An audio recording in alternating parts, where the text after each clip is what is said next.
hagamos un comparativo. A través de estas variables podemos caracterizar un modelo educativo. ¿Cuál es la función que se le asigna a la educación? ¿Cuál es el objetivo educativo? ¿Cuál es la estructura curricular? ¿Cuáles son los contenidos valiosos? ¿Cuál es el método de enseñanza-aprendizaje? ¿Cuál es el ambiente de aprendizaje? ¿Cuál es la función docente? ¿Cuál es la función del estudiante? ¿Y cómo se hace la evaluación?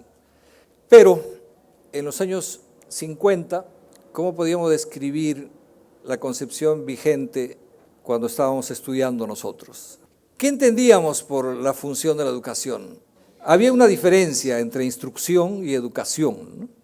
Se decía que la educación, eso en los orígenes de la civilización occidental, la educación es el cultivo de las virtudes del alma, mientras que la instrucción es el desarrollo de habilidades y por eso se prefería la educación y no la instrucción, digamos. En la actualidad, con ese concepto que tenemos de educación, el concepto dentro de la filosofía de educación para la vida activa, ya no hay diferencia. El desarrollo de potencialidades y capacidades del ser humano, esa es educación, lo que antes se conocía como instrucción. Pero eso es una discusión inútil.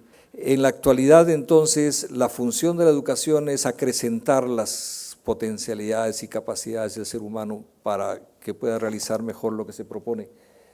Pero había una función de transmitir la herencia cultural muerta.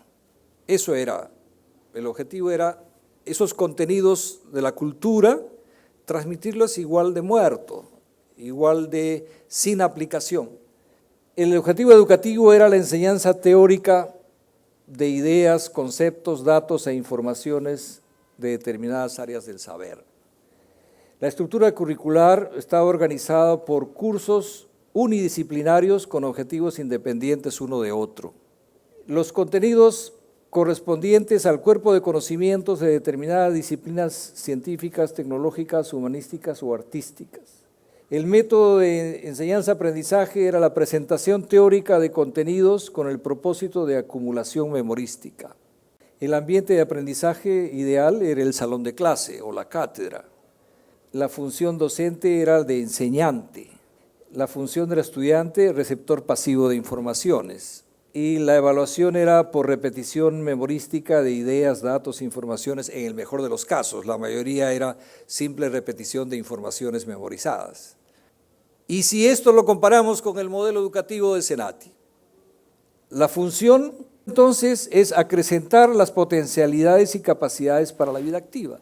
El objetivo con que comenzamos el aprendizaje era hacer más capaces a las personas.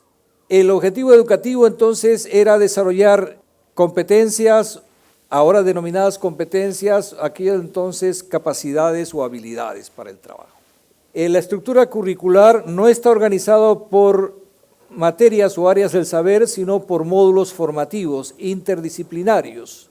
Se aplica la matemática que tenga que ver con el cálculo de materiales, se aplica la física que tenga que ver con la resistencia de los materiales, se aplican los conocimientos, pero no son objeto de aprendizajes por separado, salvo el primer semestre de estudios generales que nos hemos visto implementar para poder homologar los conocimientos básicos de ciencias básicas, porque sin esa base de conocimientos no puede haber una buena comprensión ni asimilación de conocimientos tecnológicos aplicados.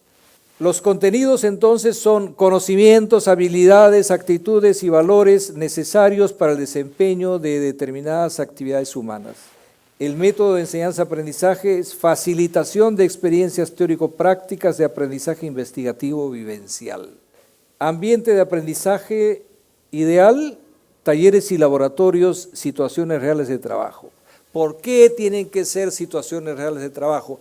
Porque los estímulos, los condicionantes del ambiente, del contexto, también influye en la configuración de la capacidad. La función del estudiante, constructor activo de conocimientos y capacidades propias con pensamiento crítico y creativo. Finalmente, la evaluación es por observación del desempeño práctico, procesos y resultados. Este es el comparativo entre el modelo educativo tradicional y el modelo que hemos ido construyendo. Es un modelo que debemos darle consistencia, debemos afinarlo, debemos difundirlo.